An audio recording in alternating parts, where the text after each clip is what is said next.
On a Tuesday morning in Vermont, Hartley Wren stood at the edge of her estate's back lawn with a glass of coffee and her phone in one hand and looked at the man crouching beside her broken-down Bentley like he was something the rain had left behind. She'd had 2 certified mechanics out already. One from Burlington, one from a dealership in Albany who'd driven 90 minutes and billed her $400 to tell her the car needed a new transmission. She didn't believe him. The Bentley was a 1962 S3 Continental, one of 37 ever built in that configuration, and it had been her grandfather's, and she knew enough about it to know that the man from Albany hadn't lifted the right panels. So she'd called the garage on Route 9 in Millhaven, the one with the hand-lettered sign and the 2 old tires stacked by the door. Her assistant had found it after 12 minutes of searching and said, "Miss Wren, I don't think this is quite what you're looking for." She'd said, "Get me the number anyway." The man from the garage was named Cole Barret. He'd driven out in a truck that had seen better years and parked it beside the Bentley with the careful respect of someone who understood the difference in what they were standing next to. He hadn't introduced himself with any credentials. He'd just looked at the car for 30 seconds and said, "When's the last time anyone opened the rear differential?" She'd told him she didn't know. He'd said, "I'd like to look before anyone tells me what's wrong." The crowd on the terrace, her estate manager, her business attorney, a contractor she'd been meeting with about the East Wing renovation, had watched him crouch in the gravel with mild skepticism and the particular patience of people who were billing by the hour and didn't mind waiting. Hartley had watched him differently. She said, without entirely meaning to say it out loud, "Fix it, and maybe I'll stop paying people $400 an hour to be wrong." Someone laughed. The contractor, she thought, Cole Barret, didn't laugh. He didn't look offended either. He looked at the differential housing for another long moment, his hand still, and said quietly, "I'll need time to look properly, and I'd rather do it without an audience." He drove back to Millhaven that afternoon without telling her what he'd found. She called the garage at 4:30. A girl answered, maybe 8 years old, and said, "Barrett's garage, this is Nora. My dad's under a car right now." Hartley had said she'd call back. The girl had said he usually comes up for air around 5. He called at 5:12. His voice had the quality of someone who chose words carefully, not out of caution but out of accuracy, the way you tighten a bolt-to-torque spec, instead of just snugging it down and hoping. He said, "The transmission is fine." She said, "I knew it." He said, "The problem is in the fuel delivery system. Someone modified the carburetor, and not carelessly. Whoever did it knew what they were doing, but the work was done for a different climate than Vermont winters, and there's an adjustment needed that the factory manual doesn't cover, because the factory never accounted for this modification." He paused. "I've seen this kind of adaptation once before, not on this car, on a different one, years ago. I want to think about it before I say more." She said, "How long?" He said, "A few days." She said that the Albany mechanic had also said a few days, and then billed her for a transmission replacement she hadn't needed. Cole Barret said, "I won't bill you for anything I don't do." She hadn't expected that. She hadn't expected most of the conversation. After she hung up, she stood on the back terrace in the October evening and looked at the Bentley sitting in the drive and thought about what it meant that a man from a garage on Route 9 had spent 20 minutes with a car that 2 certified dealers hadn't been able to diagnose in 2 days combined. Her grandfather had left her the car. He'd left her the estate too, and the investment portfolio and the company that managed it. But the Bentley was the only thing she'd asked about specifically when the lawyers read the will. Everyone in that room had found that mildly puzzling. She'd found it the most natural thing in the world. The car was the only thing left that still felt like him. Cole came back on Wednesday morning with a second bag she hadn't seen before. Heavier than the toolkit, more precise instruments inside. She caught a glimpse when he set it on the workbench in her garage. Calipers, a small camera. Something she didn't recognize that looked like a spectrometer. She came down at 9 to find him already deep in the engine. He'd set up portable lights. He was photographing things she couldn't identify. She said, "You document everything," he said. "I like to have a record." She said, "The other mechanics didn't work this way." He said, "They were looking for what they expected to find." He didn't say it critically, just factually. "I'm trying to find what's actually there." She stood in the garage doorway with her second coffee and watched him work. There was something in the quality of his attention that she found difficult to look away from. The way he moved around the car wasn't efficiency exactly. It was more like a conversation, like he was asking it questions and listening to the answers. Around 10, he sat back on his heels and was still for a moment in a way she'd come to recognize in 2 days as the signal that something had landed. She said, "What is it?" He said, "The modification on this car was done by a man named Hale. Not the mechanic Thomas Hale, his father, the original one. He died a long time ago, but he was known, in certain circles, for a specific kind of adaptation work on British classics. He had a method, not documented anywhere officially, not in any service manual. You either saw it done or you didn't know what you were looking at." She said, "How do you know his method?" He said, "Because he taught me." She was quiet for a moment. Then she said, "The car belonged to my grandfather. He acquired it in the 1980s from a private collection in New England." She paused. "Does that name mean something in connection to my grandfather?" Cole looked at the engine for a long moment before he answered. He said, "It might. I want to look at something before I say more. There's a panel in the footwell I haven't opened yet." He glanced at her. "I'd like your permission before I go further." She said, "You have it." He didn't open the panel until the afternoon. She didn't ask why he waited. She went inside and took 2 meetings remotely and tried to focus on the quarterly review her CFO had sent at 7 that morning and mostly failed. At 2, she looked out the window and saw the garage light still on. She went down. Cole was sitting on the floor of the garage with something in his hands. Not a tool. A small envelope, unsealed, the paper yellowed at the corners. He looked up when she came in. He said, "I found this under the floor panel, behind the original liner." She said, "What is it?" "It's a note. Handwritten, I recognize the handwriting." He held it carefully. "The way you hold something you understand is not yours, even if it was inside something that is." He said, "I haven't read it. I didn't think it was my place." She crossed the garage and took it from him. It was written in the particular cramped script of someone who thought faster than their hand could keep up with. She recognized it immediately. Her grandfather's hand. She read it, standing in the garage, while Cole waited without moving. It was short, 4 lines.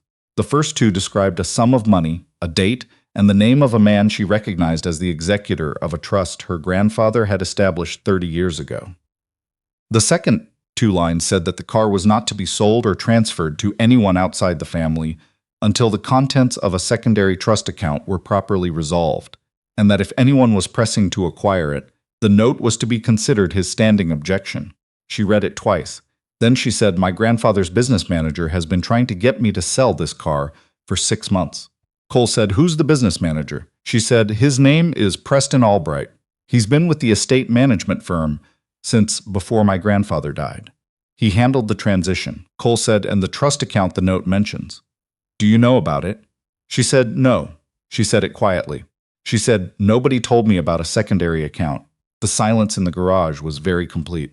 Outside, the October wind moved through the trees at the edge of the property. Cole said, "I think you should talk to an attorney before you talk to Albright. Not someone connected to the estate management firm." "Someone external," she said. "Why?" He said, "Because a man who has been managing a significant estate for 30 years and has been pushing to sell the one asset that contains evidence of an account he hasn't told you about is not someone you want to give advance warning to." She looked at him. He hadn't been in her house for more than a few hours over 2 days. He'd driven out in a truck that needed its exhaust looked at and had charged her nothing yet, and was now sitting on the floor of her garage, having possibly found the most important thing anyone had told her in the past year. She said, "Why does this matter to you?" He said, "It doesn't. Not in the way you mean." He looked at the note in her hands. But Arthur Hale hid that note in a car he worked on for a reason. He wasn't a sentimental man. He didn't do things without purpose. If he put it there, it was because he thought it needed to be found, and I was the one who found it, and I'd rather it mattered than not. She folded the note the way you fold something that needs to be kept. She said, "I'll make a call." She went inside and found the number for her college roommate's husband, who had spent 20 years in estate litigation in Hartford and owed her a favor she'd never called in. He picked up on the 3rd ring, and she said, "I need to talk to you about something, and not about it over the phone." He said, "Come Thursday." She said she'd be there. When she came back to the garage, Cole was packing up his documentation. She said, "Are you leaving?" He said, The car needs a specific part I don't carry. I'll have it by Friday. He looked at her. I'll come back and finish, then. She said, the part for the modification. He said, yes. She said, you're the only person who could order the right one. He said, probably. She said, then come back Friday. He said he would. He drove out in his truck at dusk, down the long gravel drive, and she stood on the terrace watching the taillights until the tree line took them. Her daughter called that evening. Nora was 8, and she called from the garage landline because she'd apparently been waiting and had finally convinced herself this was allowed. She said, Dad didn't come home for dinner. Is he still at the car place? Hartley said, he left an hour ago. He should be home soon. Nora said, he never misses dinner unless it's serious. What kind of car is it? Hartley said, a 1962 Bentley S3 Continental. There was a reverent pause on the other end. Nora said, that's a very good reason. Hartley almost laughed. She said, your father is very good at his job. Nora said, I know. He says the same thing about you. Hartley said she didn't know he knew who she was.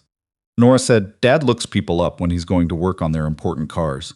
He says you have to understand who owns something to understand how it should be fixed. She hung up and stood in the kitchen of the estate in the particular quiet of a Wednesday evening and thought about a man who researched the owners of cars to understand how they should be repaired, and about 4 lines in her grandfather's handwriting, and about Preston Albright, who had called her twice last month about the Bentley and had never once mentioned a secondary trust. The attorney's name was Helen Garrity, and she had an office in Hartford that looked like someone had decided 30 years ago exactly how it should look, and then stopped changing it, which was either comforting or unsettling, depending on what you'd come to talk about. Hartley sat across from her and put the note on the desk between them without explanation. Helen read it without touching it first, then picked it up and read it again. She said, where did this come from? Hartley said, inside the car, under the floor panel. Helen said, who found it? Hartley said, the mechanic. Helen looked at her for a moment. She said, and you trust the mechanic? Hartley said, I trust that he had no reason to fabricate this. Helen said, that's a legal answer. I'm asking a different question. Hartley thought about Cole sitting on the garage floor with the envelope in his hands, not having opened it, waiting for her. She said, yes, I trust him. Helen nodded once. She said, your grandfather established a primary trust and transferred the estate and the company through that structure. If there's a secondary account that hasn't been disclosed to you, that's a fiduciary problem. The estate management firm has a legal obligation to account for all assets. If Albright has been managing assets without your knowledge or consent, we're not talking about an oversight. We're talking about something significantly worse. She asked questions for an hour. Methodical questions, each one connecting to the next in a structure that made Hartley understand that Helen had seen versions of this before and knew exactly which thread to pull. At the end, Helen said, I want your authorization to pull the estate records from the original transfer. Not through the management firm. Through the probate court directly. She paused. Don't change anything in how you interact with Albright. Not a word, not a look. He has been operating for 30 years without anyone looking closely. That ends now, but he doesn't know it ends now, and that window matters. Hartley said, what about Cole? He found the note. He knows what's in it. Helen said, is he likely to say anything to anyone? Hartley thought about this. She thought about a man who had driven out to look at a car no one else had been able to fix, who had documented everything, who had found something that could have been none of his business and handed it to her without opening it. She said, no. He won't say anything. Helen said, I'll start making calls tomorrow morning. Cole came back on Friday with the part. He arrived at 7:30, earlier than she'd expected, and she heard the truck in the drive from the kitchen, where she'd been working since 6. She went down at 8, and he was already in the garage with the portable lights up, the Bentley's engine open, the documentation from Wednesday spread on the workbench. She said, you kept the records. He said, I always keep copies. He looked up. How was Hartford? She said, productive. She paused. The attorney is moving. She found what she was looking for in the estate transfer documents already, and she says there's more. Cole said, what kind of more? She said, the secondary account my grandfather mentioned has been active. Funds have been moved out of it, not in ways that were authorized by the trust documents. Helen is working with a forensic accountant now. Cole said, how long? She said, Helen thinks 10 years, at minimum. probably longer. She watched his face. He had the quality of someone who received difficult information without performing a reaction. He just absorbed it and was quiet for a moment while it settled. He said, "Your grandfather put that note in the car. He thought the car would eventually reach someone who understood what it was." She said, "He didn't know you." Cole said he didn't have to. He just needed the car to get to someone who would look past the obvious. He turned back to the engine. Arthur Hale built things with that assumption, that the honest work would outlast everything else. He put modifications in cars that people wouldn't find for decades, not because he was hiding them, but because he trusted that eventually the right hands would open the right hood. She said, "You knew him well." Cole was quiet for a moment. He said, "I worked with him for almost 2 years when I was in my late 20s. He was based out of a shop in New Hampshire. I drove up from Connecticut with a recommendation from an engineer I'd worked under, and a lot more confidence than I had skill. He took me on as an apprentice and spent 18 months taking both of those things apart and putting them back together in a more useful order." She said, "What happened to him?" Cole set down the wrench he'd been holding. He said he died in 2014. His son Thomas kept the shop for a few years and then sold it. I heard about it after the fact. By then Nora was 5, and I had the garage in Millhaven, and that was that. She said, "You never went back." He said, "I've been meaning to."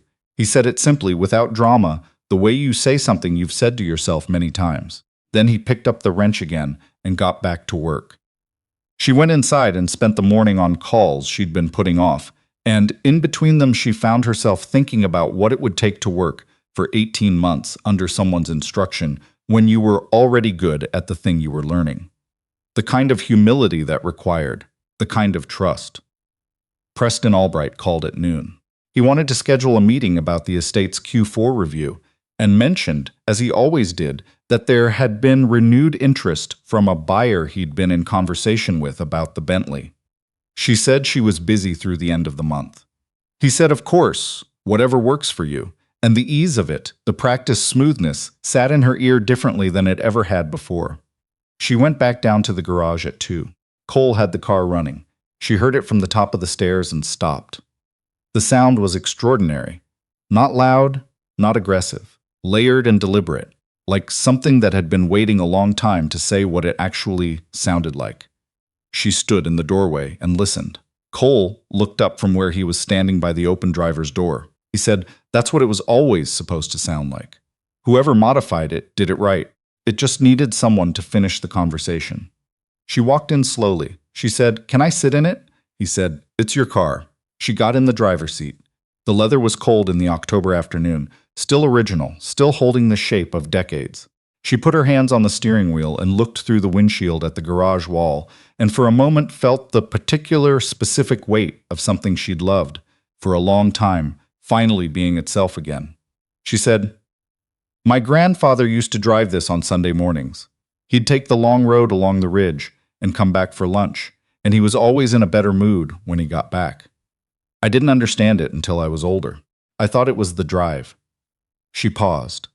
"I think now it was this, the feeling that it was running the way it should." Cole said, "That's what good work does. You don't always notice it when it's right. You notice it when something's wrong."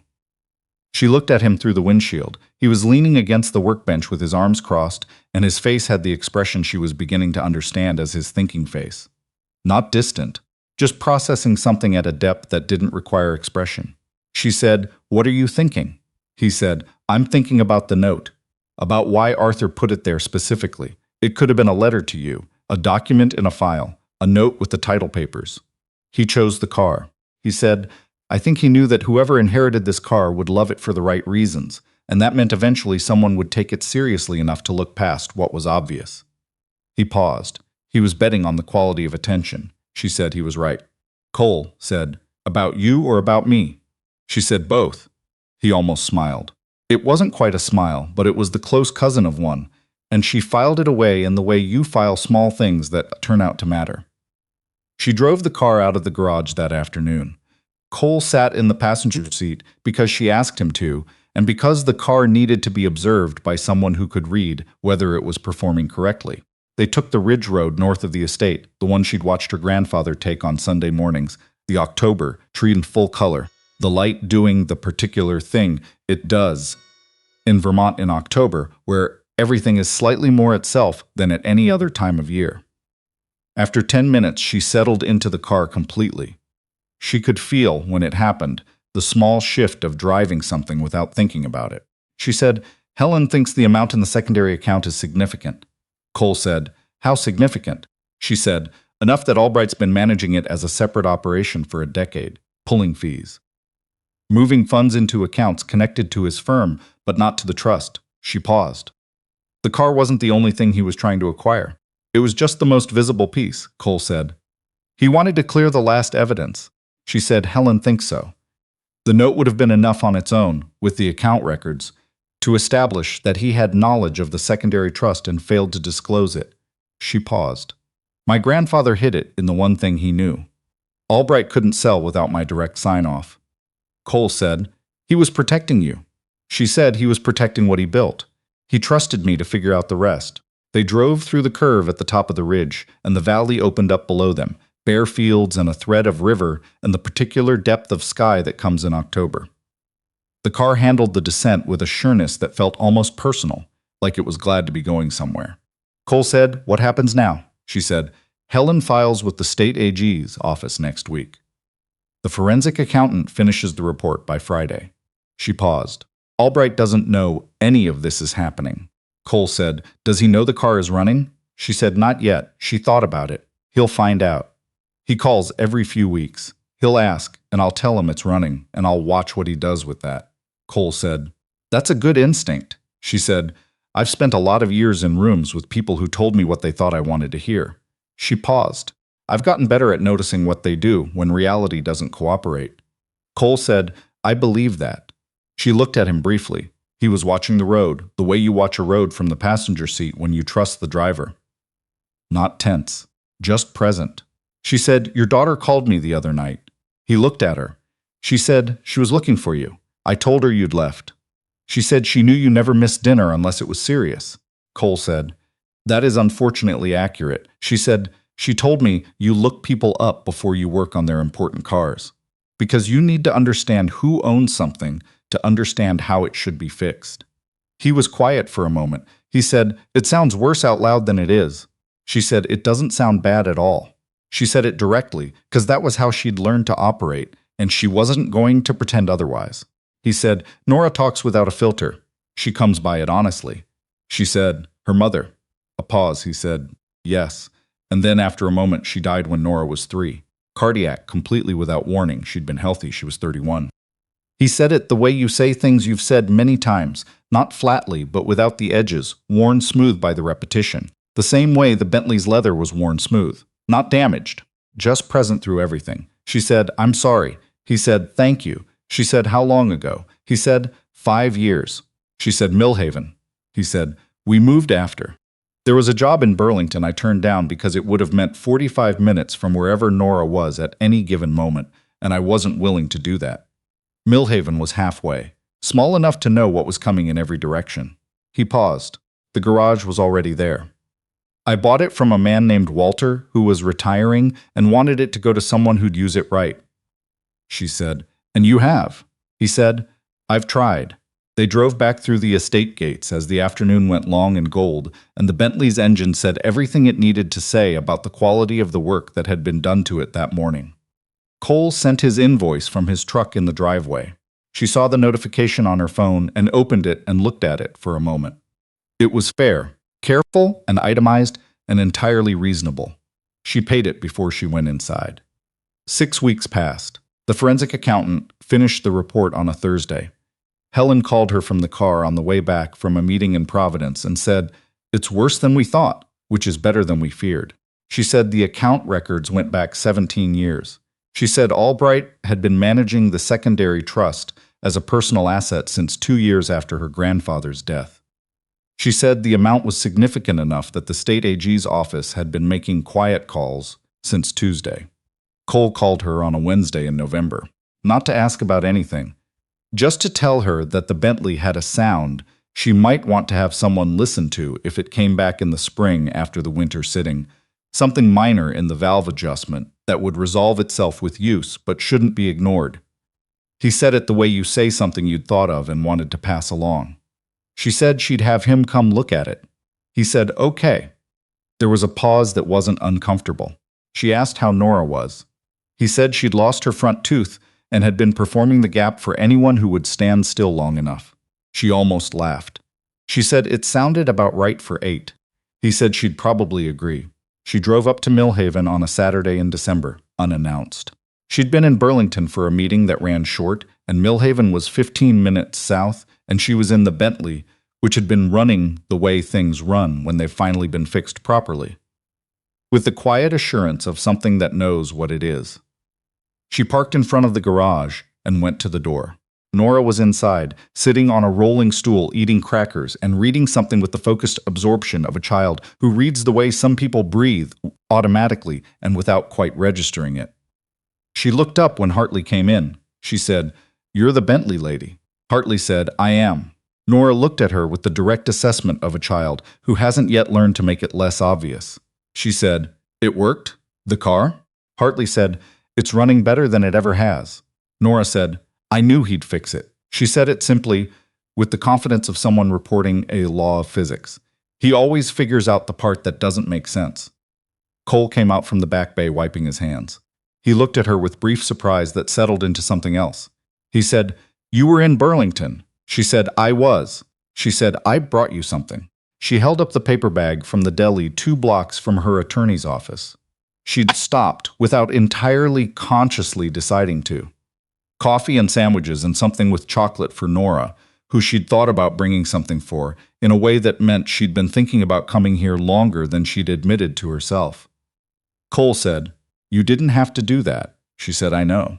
He looked at her for a moment with the expression she'd started to catalog in November, the one that was doing more than one thing simultaneously: assessment, recalibration. Something that didn't show on the surface, but was moving underneath it. Nora said, "Is that chocolate?" She'd identified the bag with the speed of someone whose radar for chocolate was finely calibrated. Hartley said yes. Nora said, "I'm allowed chocolate on Saturdays." Cole said, "That's not exactly the rule as written." Nora said, "It's the spirit of the rule." Hartley set the bag on the workbench and said she'd let them work out the constitutional question. Cole almost smiled. It was the same almost as before, and she was becoming fluent in the distinction between his almost smile and an actual one, and this was definitely trending toward actual. They ate the sandwiches in the garage because the office was too small and the truck was too cold.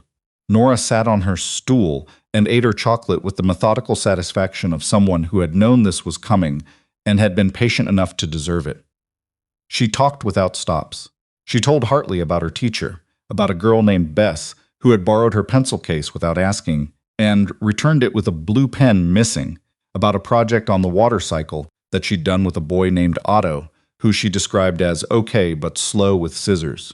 She told her about the garage, about which cars she was allowed to help with and which ones she wasn't, about the system of helping that mostly involved handing things to her father, and occasionally sitting in the driver's seat of things that weren't running. Hartley listened the way she listened to people who were telling her things they'd been thinking about for a while, fully, without shaping it toward her own responses. At one point, Nora said, "Dad says you're fixing something complicated." "Not the car, something else." Cole said, "Nora." Nora said, "He says that sometimes the thing that's wrong with something isn't the thing that's broken. It's the thing that was hiding the brake." Hartley looked at Cole. He had the expression of someone whose child had quoted him in a more accurate context than he'd anticipated. He said, "She does that." Hartley said, "It's a good thing to know." Nora ate the last of the chocolate and decided the afternoon had been assessed satisfactorily. She got down from the stool and went to the back bay to look at whatever was in there, moving with the confidence of a child who has certain rights in a space and knows exactly what they are. Cole said, "I heard from Helen. She called the shop number." Hartley said, "She shouldn't have done that without telling me." He said she was making sure I understood the timeline for the testimony. He looked at her.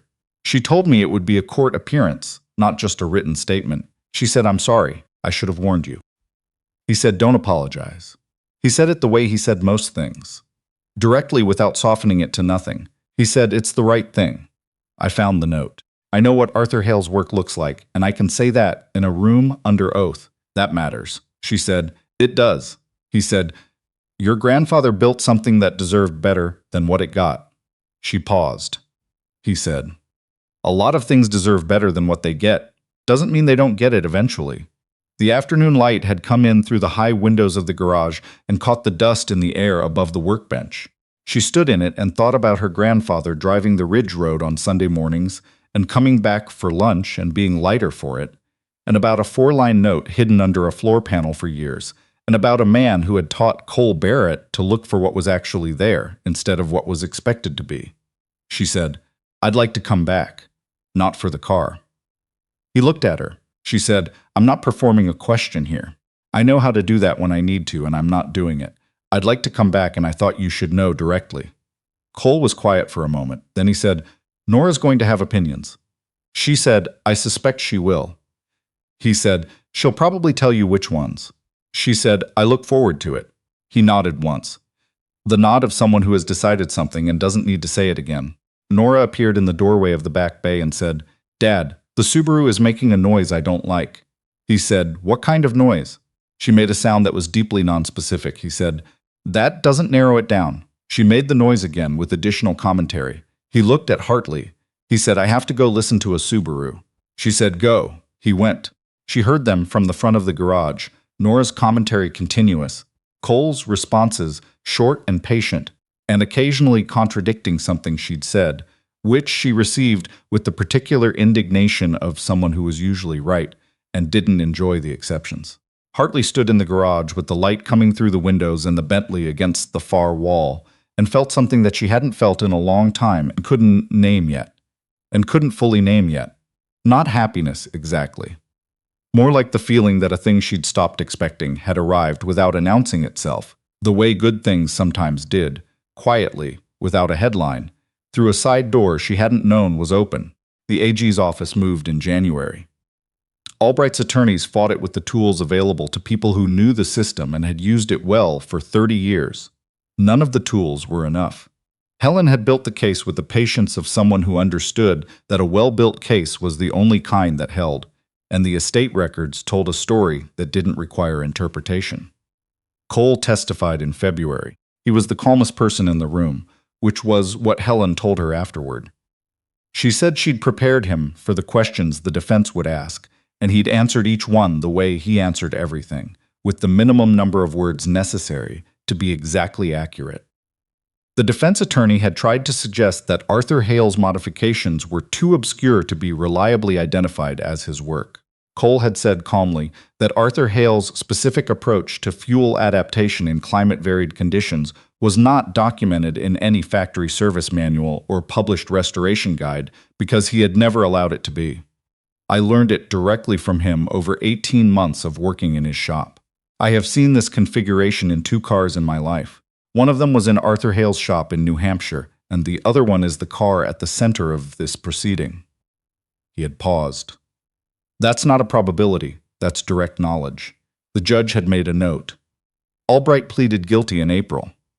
Hartley heard about it from Helen at 8 in the morning while she was standing in the kitchen of the estate making coffee that she then forgot to drink. She called Cole. He was already at the garage, had been since 6, and he answered on the second ring she told him. He was quiet for a moment. Then he said Arthur would have called it overdue. She said, Probably. He said, How are you? She said, I'm still figuring that out. He said, That sounds about right. She drove to Millhaven that afternoon, not for any particular reason. She'd found she drove there with increasing frequency and had stopped examining the reasons with any rigor because rigor wasn't producing useful information. Nora was at school. The garage was quiet in the way of a place where serious work happened, organized and purposeful and comfortable with itself. Cole was under a car. She knocked on the door frame and he slid out. He looked at her. She said, You drove 40 minutes. She said, I was going to anyway. This isn't far out of the way. He said, Hartley. She said, It was reasonably along the way. He almost laughed. It was close enough to an actual laugh that she counted it. She'd been counting things for months without quite knowing she was counting them. She said, I wanted to tell you in person. She said, Thank you. Not just for the note, not just for the testimony, for looking past what the other mechanics were looking for. He said, I was just doing the job. She said, No. She said it the way she said things she meant, clearly, without hedging it. You were doing more than the job. You were paying attention to what was actually there. She paused. That's not a common skill. It's not something that gets explained to people. Either you have it or you don't, and you have it in a way that I've been thinking about for the better part of 6 months. He looked at her. She said, I'm not performing a question. He said, I know. He said it like he'd been waiting for her to say it or something like it, and had been patient enough about the waiting that it had become comfortable, like a car that's been idling long enough that the engine is warm and everything is ready.